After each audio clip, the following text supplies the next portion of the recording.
Like I've done every year for the last few years, I ordered another fake iPhone once it came available. Of course, I got it from one of those very trusted sites that we all know of. The website I got this from is pretty sketchy because they intentionally strip the iPhone of its branding and intellectual property so they don't get in any trouble with Apple. Like, this almost looks like a 3D render, but as you'll see shortly in this video, it's definitely not. Now, this fancy schmancy site actually gives you more color options than Apple would give themselves. And oh my gosh, look at all of the storage options here. Not only was I sold by the $171 price tag, but I could actually go down in the reviews and see that there was really good feedback. Sadly, based on the quantities being purchased in these reviews, I don't think these buyers are up to any good. These are probably being resold to people who don't know any better. Hopefully this video could be somewhat of an educational resource to you on how to spot a fake iPhone 17 Pro Max in the wild. Leave it to me to waste my money on things like fake iPhone 17 Pro Maxes from China,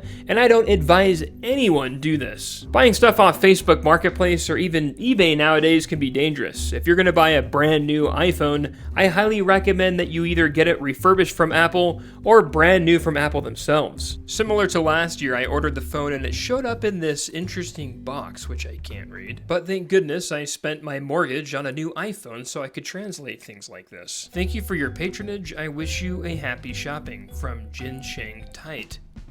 One of the sketchiest parts about all of this is I was able to select a US-based supplier. I would say that's some pretty risky business if they're selling high-quantity fake iPhones in the USA. Sure, these are coming from China, but the fact that they're being stored in a logistics center like this, that is just sketchy. Now, the iPhone, in air quotes, that I received is very interesting. For one, I ordered an orange one, and this is definitely not orange. No, this looks like one of the ultra limited edition iPhone 17 Pro Maxes that just hasn't hit US stores yet. You know, kind of like the 16 Pro Max I got last year, along with the iPhone 16, which had no markings. You know, limited edition like these. The packaging of this one is concerningly spot on. It's got the original pull tabs, as well as serial numbers, IMEI numbers, and all of the other print that would come with the new iPhone 17 Pro Max. I was also astounded to say that the pull tabs were just as satisfying as the real thing, and it only cost me $175. As for the phone itself, wow, that is a very gold 17 Pro Max.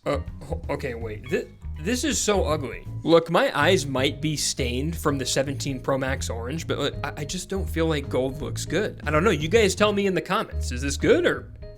I don't know what I feel. Although it does sound hollow, the box isn't. It comes with a C-to-C type rope charger, if that's what you call it, with a SIM pin and this little piece of paper. One thing I noticed is this model has a SIM port, which the 17s do not at all. They are all eSIM, but they got the protective film right, kind of. Now, the phone starts up with an Apple logo. It looks like iOS 26, but if you look a little closer, you can see that the bezels on the bottom and the top are pretty big for what's supposed to be an Apple device. And look, to you and I, it's definitely noticeable, but the people who get ripped off by this stuff are like moms, dads, grandmas who know their child wants an iPhone 17 Pro Max or whatever the latest is, and they find some scumbag on Facebook Marketplace with a new iPhone, and by the time they get home and set this up, they might have their kid using this phone for a full month before they realize, something's off with this phone. It's really small things, like right here you can clearly see this is iOS 14, not iOS 26. And once you choose all your setup options, the phone does a little Android loading screen,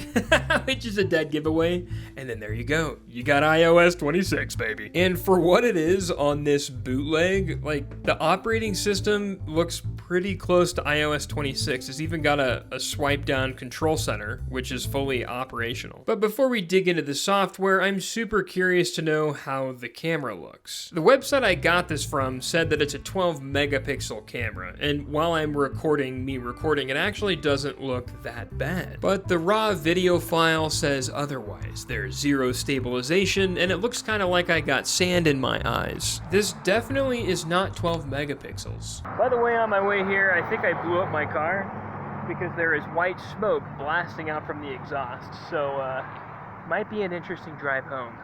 Yep, I think this car has just reached the end of its life. Also, this is supposedly wide angle. This is 1x zoom. This is 2x zoom.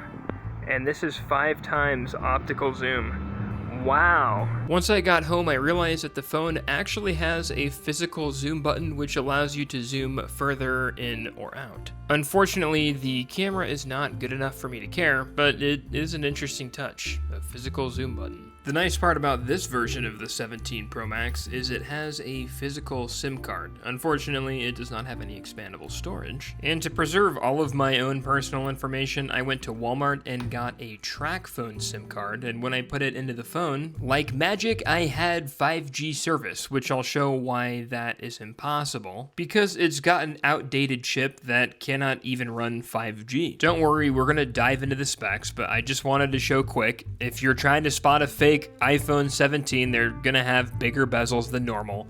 And the dynamic island up at the top, it doesn't have any functionality. What I did find very concerning with the phone is it looks like it has normal iPhone specs. When you go into general, you could go to about, and you'll even find IMEI numbers and serial numbers that you could search on Apple's website. I actually pulled the exact serial number from this fake iPhone, put it into Apple's warranty check tool, and as you can see, it shows a purchase date of September 19th, 2025, and it shows that there's an active limited warranty on this iPhone. And this is because these companies have gone and purchased an actual iPhone, taken the serial numbers and IMEI numbers from them, and then transferred those same numbers onto hundreds of these copies. Years ago, you could run checks to see if the serial numbers were legitimate, but you just can't anymore. But if you know anything about an iPhone and you try to do things like click on the iOS version or just see that the text is weird, it's not that hard to spot this dupe of a phone, as long as you take it out of the package. I will admit though, it's crazy that this operating system is designed to look so similar to that of iOS. Oh yeah, and the terabyte of internal storage, yeah, that's also a dupe. I'll show you how that works in a minute. I was concerned about logging into iCloud with a legitimate Apple ID, but I just typed in poopbreath.net with a bogus password, and it instantly logs you in. So it literally serves no purpose. Since the settings won't allow us to look at the actual specs of the phone, I downloaded this application called Fake Device Test. Similar to GCPU, this pulls the actual specs of the phone, and as you can see, it's running Android 8. It's also got 950 gigabytes less of internal storage than the settings are telling us. You know, up to this point, just about everything about this phone is a scam. So,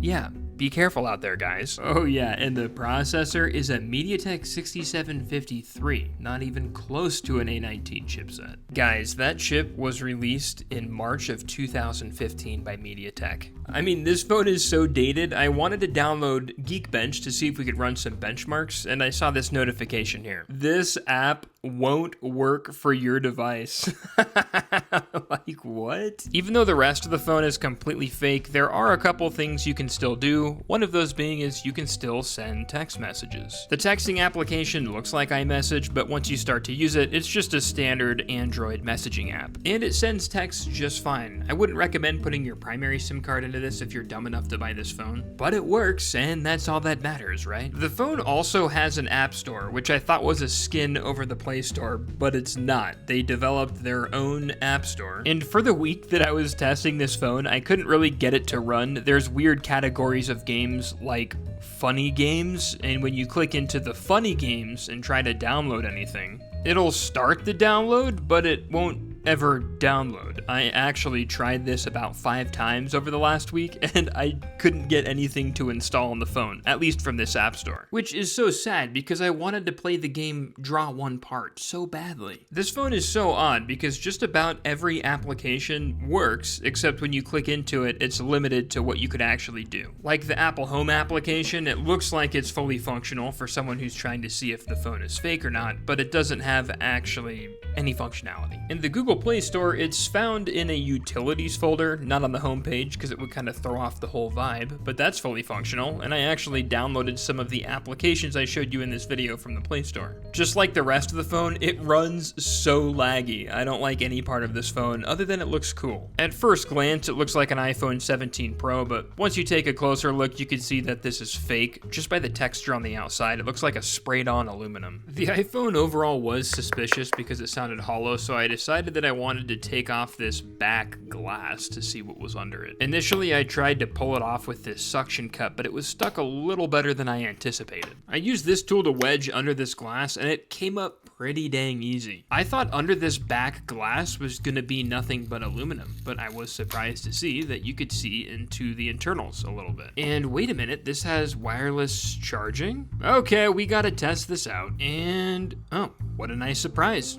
It's got wireless charging.